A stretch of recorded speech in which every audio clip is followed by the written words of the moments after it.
আসসালামু আলাইকুম এভরিওয়ান, সবাইকে স্বাগত জানাচ্ছি আমাদের নতুন একটা গাইডলাইন ভিডিওতে। যেখানে আজকের ভিডিওতে আমরা আলোচনা করব যারা যারা ইঞ্জিনিয়ার প্রিপারেশন নিচ্ছ তাদের জন্য উইকলি এক্সামগুলো কতটা ইম্পর্টেন্ট, প্লাস উইকলি এক্সামে তুমি কীভাবে ভালো রেজাল্ট করতে পারো। আচ্ছা, এখন নর্মালি আমরা যারা ইঞ্জিনিয়ারিং প্রিপারেশন নেই তারা জানি মোটামুটি আসলে 3 থেকে 4 মাসের একটা সময় পাওয়া যায়। 3 থেকে 4 মাসের সময়তে আমরা যেখানে ভর্তি হই না কেন মোটামুটি একটা রীতি হয়ে গেছে যে আমাদের একটা উইকলি সিস্টেমে পরীক্ষা হয়। ঠিক আছে, উইকলি সিস্টেমে বলতে কি, উইকলিতে আমরা মোটামুটি আসলে ফিজিক্স, কেমিস্ট্রি, ম্যাথগুলো পড়াই, প্লাস অনেকে আবার বায়োলজিও পড়ে। ওইটা আমাদের কি হয়, প্রতিটা উইকে ওই যতটুকু পড়ানো হয়েছে অতটুকুর মাঝখানে একটা পরীক্ষা হয়। তুমি যে কোনো কোচিং সেন্টারে হোক না কেন, আমি একদম ডিরেক্ট নাম ধরে বলে সবচেয়ে বেশি ফেমাস কোনটা আমাদের ইঞ্জিনিয়ারিংয়ের জন্য, উদ্ভাস। আমি নিজে উদ্ভাসে পড়তাম।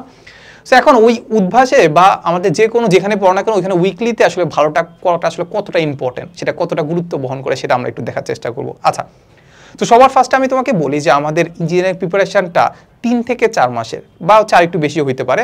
সো এই 3 থেকে 4 মাস তুমি কি সিরিয়াসনেস ধরে রাখতে পারবা কি পারবা না, তোমার কি মনে হয়? একটা নর্মাল স্টুডেন্ট বা আমার মতো স্টুডেন্ট বা জেনারেল স্টুডেন্ট যারা আসো তাদের জন্য 3 থেকে 4 মাস সিরিয়াসনেস ধরে রাখাটা আসলে একটু টাফ। প্রথম দিকে দেখবা যারা মানে অফলাইনে পড়ো অনলাইনে পড়ো যেখানে দেখবা স্টুডেন্ট সংখ্যা অনেক বেশি থাকে। প্রথম ক্লাসে মানুষজনের মানে এক্সাইটমেন্টটা অনেক বেশি থাকে, প্রত্যেকদিন পুরো ক্লাস দেখবা ভরে গেছে। অফলাইনে কি পুরো ক্লাস একদম কানায় কানায় ভরপুর। ঠিক আছে, বাট কিছুদিন যাবে দেখবা হচ্ছে আস্তে আস্তে মানুষজন কমা শুরু করবে, অ্যান্ড লাস্টের দিকে দেখবে 1-2 জন আছে ক্লাসে। ঠিক আছে, কি ব্যাপারটা কেন হয়? প্রথম দিকে বললাম না, প্রথম দিকে সিরিয়াসনেসটা থাকে এরকম, পরে আস্তে আস্তে ডাউন খেতে থাকে। কারণ যখন দেখতে থাকে যে পড়তেছে এক তো ক্লাসে বুঝতেছে না, ক্লাসে যদি বুঝিয়েও ফেলে তাহলে উইকলিতে আসলে ভালো রেজাল্ট করতে পারতেছে না, বা উইকলিতে একদম কম নাম্বার পাচ্ছে। ঠিক আছে, 60 থেকে 70% আদর্শ মার্কস, বাট এর চেয়ে কম দেখা যায় 10 থেকে 20% পাচ্ছে। সো এক তো মানে সামলাইতে পারতেছে না, প্লাস হচ্ছে কি তার কনফিডেন্স লেভেল কমতে কমতে এত নিচে নেমে গেছে আর ক্লাস করতে ইচ্ছা করে না। সো যেটা বললাম যে প্রথম সিরিয়াসনেসটা থাকে অনেক বেশি, বাট পরের দিকে সিরিয়াসনেস থাকে না। এখন 3 থেকে 4 মাস সিরিয়াসনেস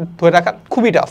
যারা একদম টপার লেভেলের স্টুডেন্ট আসো বা যারা এক্সেপশনাল আসো তারা তো বুঝেই, তাদের ধরে রাখাটা সহজ হয়, বাট যারা নর্মাল স্টুডেন্ট তাদের সিরিয়াসনেস ধরে রাখাটা কিন্তু টাফ, যেটা বললাম। আচ্ছা, এখন সিরিয়াসনেস ধরে রাখতে চেষ্টা করতেছো, মোটামুটি আসলে একটা চেষ্টা করতেছো, সিরিয়াসনেসটা আছে রাখি না সেটাকে বুঝবা কিভাবে? সেটা বোঝার একটাই ওয়ে আছে, সেটা হচ্ছে আমাদের উইকলি এক্সাম। উইকলি এক্সামে তুমি বুঝতে পারবা যে তুমি আসলে কতটুকু এখনো সিরিয়াস, কতটুকু আসলে পড়ার মধ্যে আসো।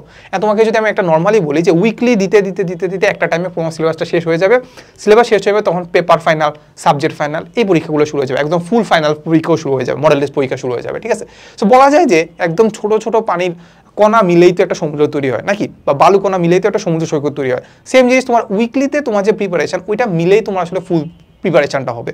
উইকলি প্রিপারেশন যদি তুমি কোথাও গাফলতি থাকে, কোনো একটা চাপটা যদি তুমি ভালো করে না পারো, তাহলে দেখা যাবে লাস্টের দিকে তুমি আসলে ওই চ্যাপ্টারটা তো পারতেছো না, প্লাস ওইটা রিলেটেড অনেক কিছু তুমি পারতেছো না, বা ওই কনফিডেন্সটা তুমি পাবা না। সো সিম্পল কথা, উইকলিতে খুবই ভালো গুরুত্ব দিতে হবে, 100% এফোর্ট দিতে হবে। সিম্পল কথা, উইকলিতে কি দিতে হবে?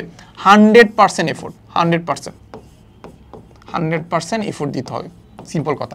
এখন 100% এফোর্ট দিয়েও আসলে আমার কত মার্কস পেলে আসলে সেটা আমাদের জন্য ভালো, কত মার্কস পেলে কি সেটা আমাদের জন্য ভালো। আচ্ছা, এখন তুমি দেখো, আমি যদি আমাদের গতানুগতিক যে অফলাইন যে কোচিং সেন্টারগুলো আছে ওগুলার উইকলি এক্সামগুলোর যে কোশ্চেন আছে ওটা দেখলে বুঝবা যে আসলে অনেক কঠিন কোশ্চেন আছে। সিম্পল কথা, অনেক কঠিন কোশ্চেন আছে, দেখলে বোঝা যায় যে এগুলো আমি একদমই পারবো না, একদম আইআইটি লেভেলের কোশ্চেন আসে। আচ্ছা, সো ওইখানে দেখা যাচ্ছে মানে মোটামুটি তুমি ভালো প্রিপারেশন নিচ্ছো, তুমি কোশ্চেন ব্যাংকে সব কিছু পারো, তাও দেখবা যে আসলে খুব একটা ভালো রেজাল্ট করতে পারতেছো না। ঠিক আছে, সো এখন আমি এটার জন্য কি করতাম, আমি আমার যে বড় ভাই যাকে আমি ফলো করতাম বুয়েটে পড়তো, সো আমি নিজেও বুয়েটে পড়ার ইচ্ছা ছিল। সো ওই ভাইকে জিজ্ঞেস করতাম যে ভাই মানে আমি উইকলিতে ভালো রেজাল্ট করবো কেমনে? আচ্ছা, এখন ভাইয়া কি বলছে, ভাইয়া আমাকে বলছে একটা কোশ্চেন করছে যে তোমার টার্গেট কি, ইঞ্জিনিয়ারিংয়ে অ্যাডমিশনে ভালো করা বা বুয়েটের পরীক্ষায় ভালো করা, নাকি উদ্ভাসের উইকলিতে ভালো করা, বা হচ্ছে অন্য কোচিংয়ের উইকলিতে ভালো করা, কোনটা তোমার টার্গেট?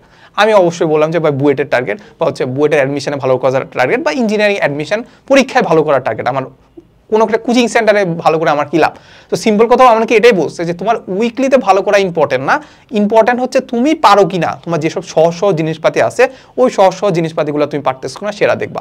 এখন সহজ সহজ মানে কি, যেগুলো তোমার কোশ্চেন ব্যাংকে আসছে, তুমি যেগুলো পারার কথা ছিল সেগুলো পারতেছো না সেটা দেখবা। সো মোটামুটি বলা যায় যে তোমাদের ওইখানে যে হার্ডনেস লেভেল আছে বা অফলাইন যে কোচিং সেন্টারের যে কোশ্চেনের হার্ডনেস লেভেল আছে ওইখান থেকে আমরা দেখতে পাই যে তুমি আমাদের অ্যাডমিশনের কথা যদি বলি তাহলে 50 থেকে 60% যদি পাও তাহলে মোটামুটি তুমি একটা চান্স পাবা। তার মানে এইখানে যেহেতু তুমি খুব একটা প্রেশারে পরীক্ষা দিচ্ছ না, তার মানে এখানে আরেকটু বেশি পাওয়া উচিত।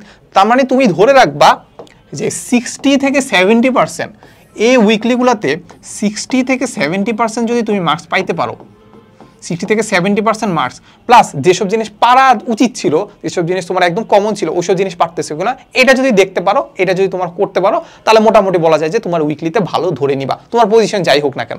আচ্ছা এখন তুমি বলতে পারো যে ভাই আমার উইকলিতে ভালো করবো কীভাবে? আচ্ছা 60 থেকে 70% পজিশনে আমার পজিশন চলে গেছে 10,000 কিংবা হচ্ছে 5,000 বা 3,000 4,000, তো আমার উইকলিতে ভালো করবো কীভাবে? আচ্ছা উইকলিতে আসলে দুইজন মানুষ ভালো করে, সিম্পল কথা।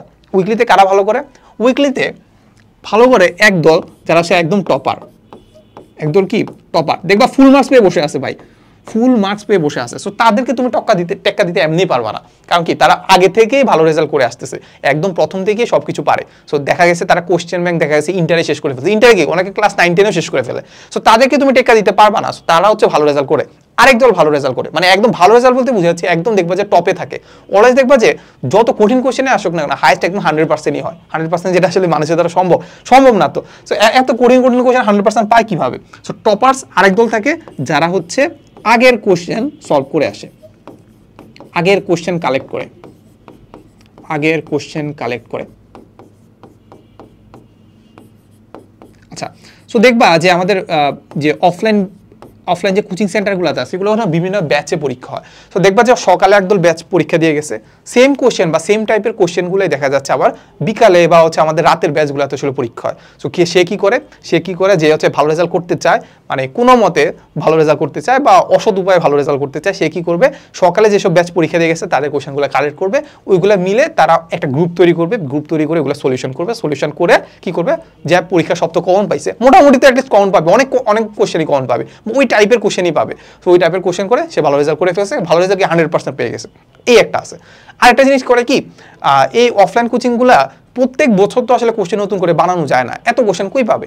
তো দেখা যায় যে আগের বছরে যেসব কোশ্চেন ছিল ওইখান থেকে বিভিন্ন ধরনের টাইপ কমন থাকে, বেশিরভাগ টাইপই কমন থাকে, বিভিন্ন ধরনের কোশ্চেনও কমন থাকে, একদম হুবহু কমন থাকে, ঠিক আছে? সো তুমি যদি চেষ্টা করতে পারো যে আগের বছরে যেসব কোশ্চেন আছে ওইসব জিনিসগুলো কালেক্ট করে নিজেরা একটু প্র্যাকটিস করতে পারো, তাহলে দেখা যাবে ওইখান থেকে তুমি অনেক কিছু পাবা, ঠিক আছে? তার মানে উইকলিতে ভালো রেজাল্ট করতে পারে যারা টপার, যারা আগে কোশ্চেন সলভ করছে, ঠিক আছে? সো এই যদি তুমি দুই টাইপের মধ্যে না থাকো তাহলে খুব বেশি একটা সমস্যা হওয়ার কথা না, মানে খুব বেশি একটা চিন্তা করার কথা না। কেন বলো তো? তুমি চিন্তা করবা তোমার 60 থেকে 70% আসছে কিনা, প্লাস তুমি যেসব জিনিস পারার কথা ওইসব জিনিস পারতেছো কিনা, এর বাইরে তোমার কোনো কিছু চিন্তা করার দরকার নেই। সিম্পল কথা, তুমি তোমার যে প্রিপারেশন আছে ওইটা তুমি আগায় নিয়ে যাও, ঠিক আছে? সো আমাদের যে ইঞ্জিনিয়ারিং ব্যাচ আছে সেখানে আমরা সেম কাজই করি, আমরা কোশ্চেন ব্যাংকের উপর বেশি ফোকাস করি। কোশ্চেন ব্যাংকের সাথে সাথে আমরা চেষ্টা করি যেসব থিওরি জানার কথা ওইসব জিনিস তুমি জানতেছো কিনা, প্লাস তুমি এক্সাম দিয়ে তুমি ব্যাপারটা বুঝতে পারো, ঠিক আছে? সো আজকের ভিডিওতে এতটুকুই ছিল, দেখা হবে নেক্সট কোনো ভিডিওতে। আসসালামু আলাইকুম সবাইকে।